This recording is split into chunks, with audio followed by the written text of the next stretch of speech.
In this video, we'll go over the different types of cases you can create and save in Theta and discuss when you would use each one. In Theta, you can design hearing cases using different case elements and use these cases to test hearing in a simulation. Once you design each element of a case, you can choose to save the case or jump right into testing.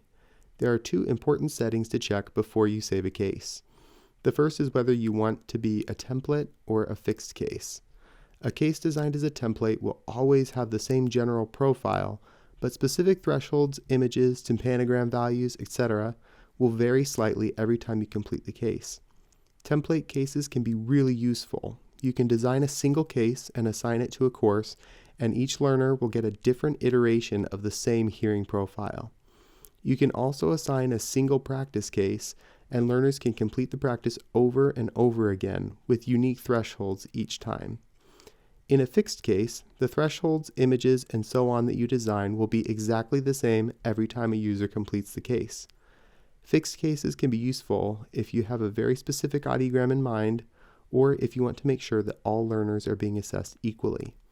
With template cases, there is a chance that one learner may have to measure an interactive or mask more than another due to the slight variations of the audiograms based on the template. With a fixed case, every learner is completing the exact same case, and you can customize it to be exactly how you want. Cases can also be saved in practice or exam mode. In practice mode, learners can toggle on and off the true values to check their work as they go. In test mode, these features are disabled, and learners have to complete the testing on their own. You can combine these case types however you wish. For example, you could use a template practice case to let learners build their confidence with unlimited variations of a specific hearing profile, and then assess the same group using a fixed exam case. Diversify your learners' educational experience by using different combinations of case types in Theta.